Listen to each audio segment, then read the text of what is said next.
All set!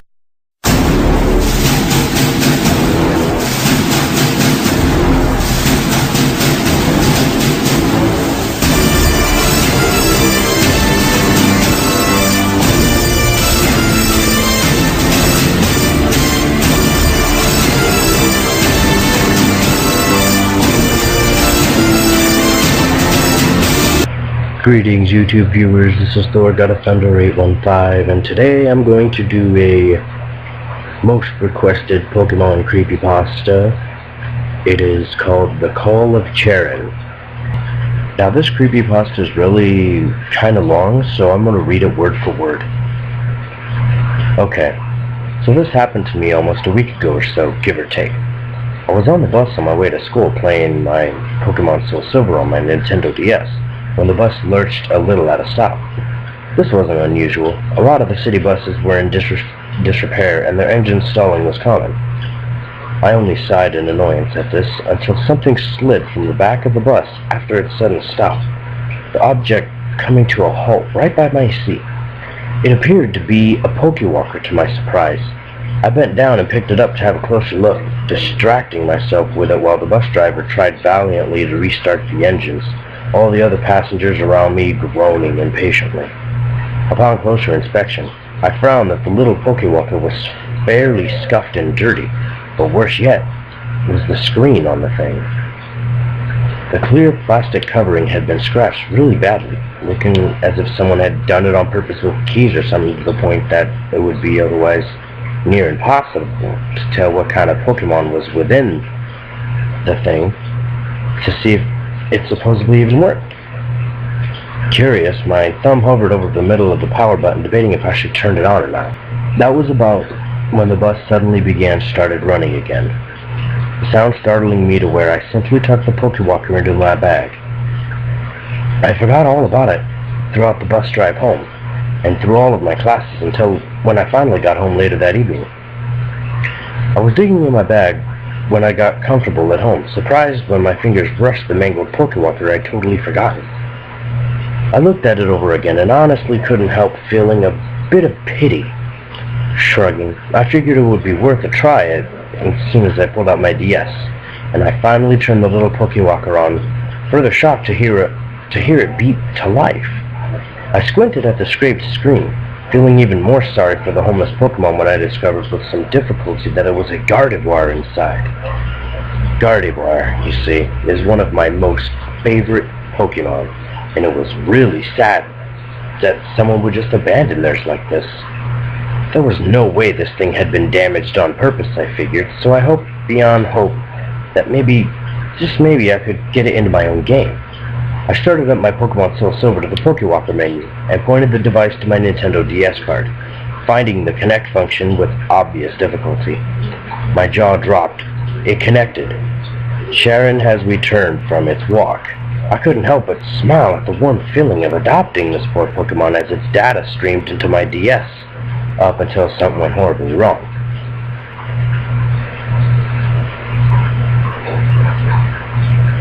The sprite didn't finish loading, stopping right when only the vague shape of Gardevoir appeared on the screen, and it suddenly seemed to freeze. I panicked, realizing I probably accidentally downloaded a glitched or hacked Pokemon of some kind. I went to shut it off in hopes of saving my data when the dialog box went from showing the vague Gardevoir-ish shape to stating, "Save it. Do not shut off the power." It was frozen, I realized, but I was a little stumped why Charon, as the Gardevoir's name seemed to be, the sprite didn't want to load. That was then I also noticed that it didn't go into a small journal about Charon's adventures and its Pokewalker either. I decided I'd have a look at the Pokemon as soon as I could, so I let the game finish saving before starting up my game again. I was already in a Pokemon Center, so immediately I booted up the PC to check my boxes. I found Charon's sprite and selected it to have a look at its stats. I nearly screamed and dropped my DS in horror when I finally got a look at his sprite and his cry. Charon was a disturbing sight for a Gardevoir. The skin was a dark, ugly green, and hair an odd, dark shade of an almost purple. His eyes were solid black, not just his pupils, and dripping what looked like an equally black ooze. And where his horn should have been on his chest was the same black ooze too, and a hole, as if the horn had been completely torn out. His cry was garbled somehow and almost sounded as if he were in pain. I had to shut my DS for a second and take a deep breath, realizing that maybe it really was just a hacked Gardevoir. Possibly nothing special. And after all, I did love Gardevoir. So I figured he could be a good addition to my team. When I finally collected myself, I got a better look at his stats and was shocked to find he was already at level 100. But oddly enough, he had 0 HP. Oh yeah, I realized, rolling my eyes. He had to have been hacked. He was a male Gardevoir, level 100, with a quiet nature. I never did pay any attention to whether or not Gardevoir could learn certain moves, but he knew Perish Song, Destiny Bond, Shadow Ball, and Teleport. I thought it was odd that a high-level Gardevoir, a hacked one at that, would still have Teleport, but I didn't question it.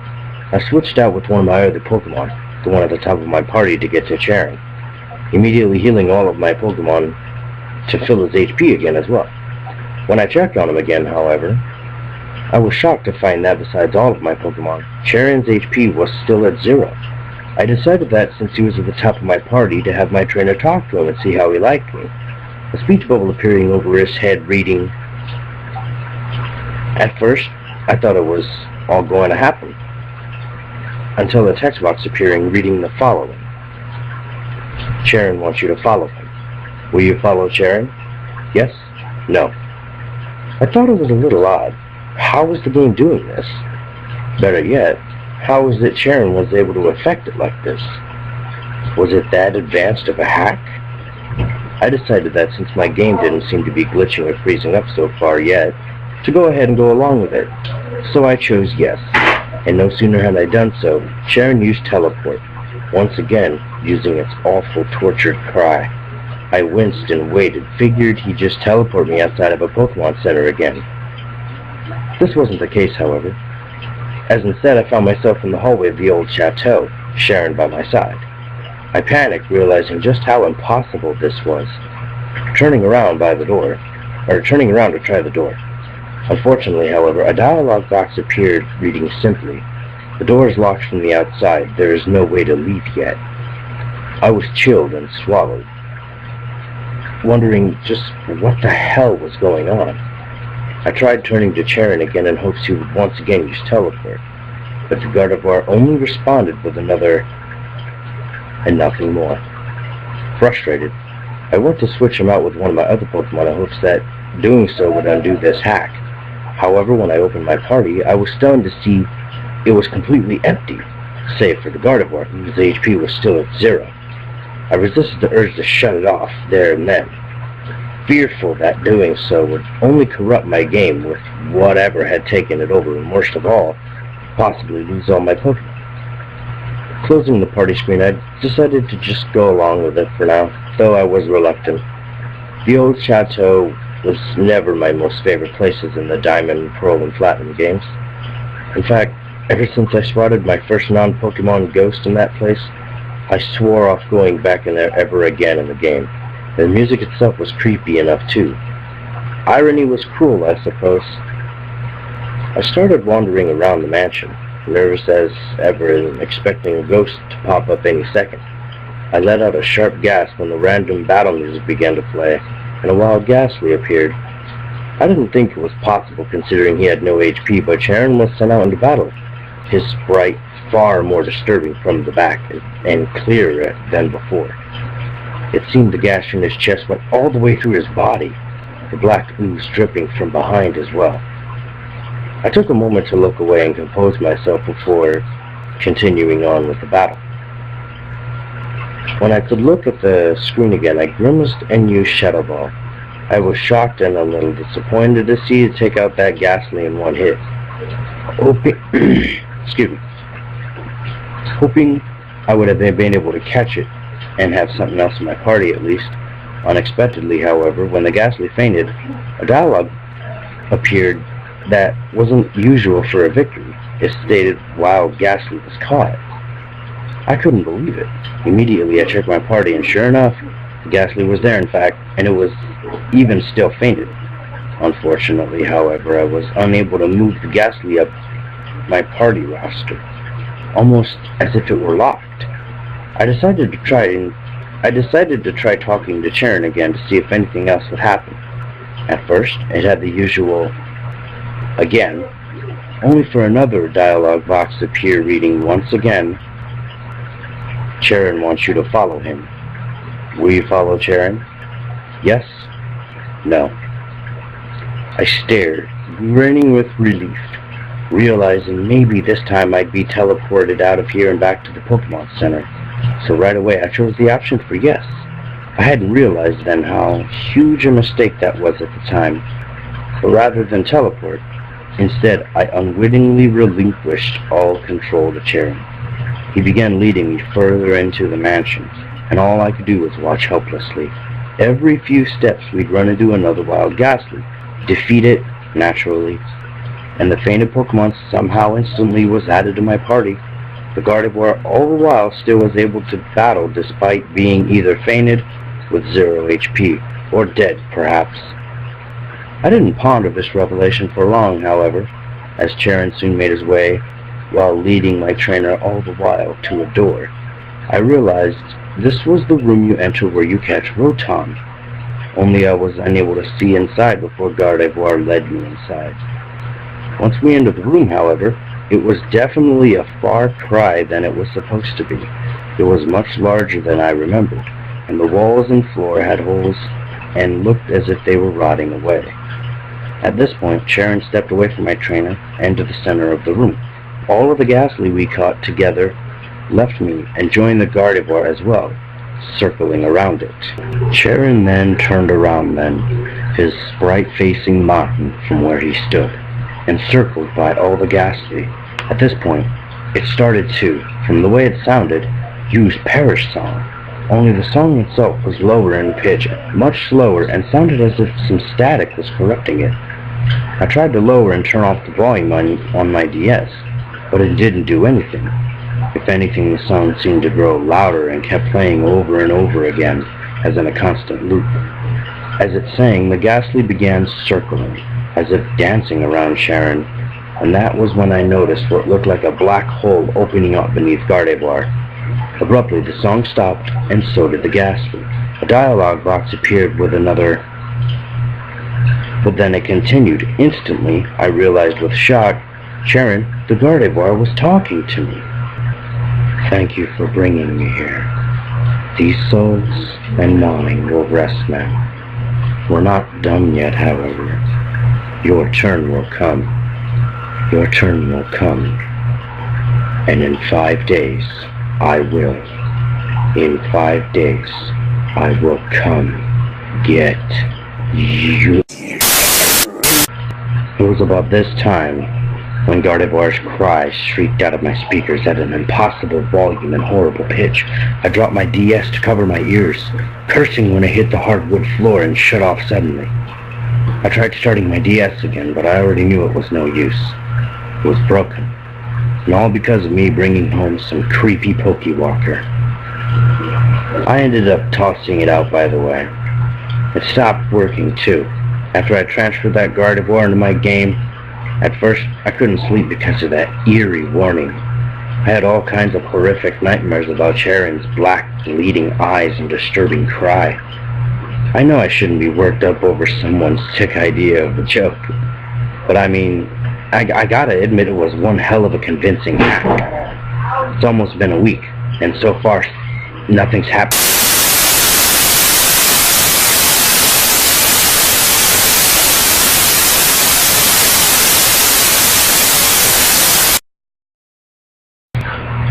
That was the Call of Charon. Final thought? I'm impressed. Not one single creepypasta have I ever read that does not involve the use of hyper-realistic blood everywhere, realistic blood and guts and brain matter all over the walls and ceilings. It's just about a kid who found an abandoned Pokewalker, and maybe he didn't have one of his own. He just decided to take it, and maybe there was something left on it. To his surprise, it was. What was it? A hacked Gardevoir. I like the part of the story where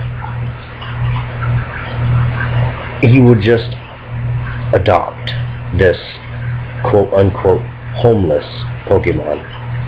I would too. I love Pokemon. I would take in any abandoned Pokemon that anybody wouldn't want. Not like Charon though. Please, don't give me a Pokemon like Charon. And I don't want to be haunted. But what really confused me is when a Pokewalker is used, it automatically registers and reminds its data of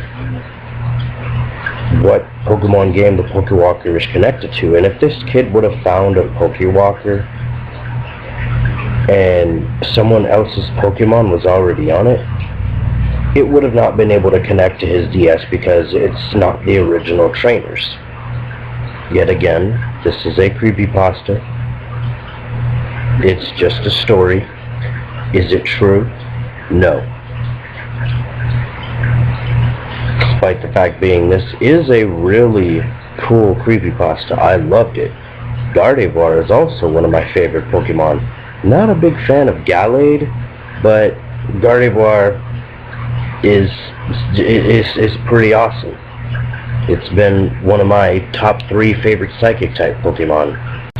The part that I didn't like in the detail of the story kind of reminds me of The Ring, when it's like 5 days I will come and get you. So the bitch in The Ring gets an extra 2 days, but Charon has these other extra 2 days. He says fuck the weekends. He's gonna come get you Monday through Friday, whatever day you're on. It's 5 days, not 7, 5. Also, I don't care if something would have freaked me out.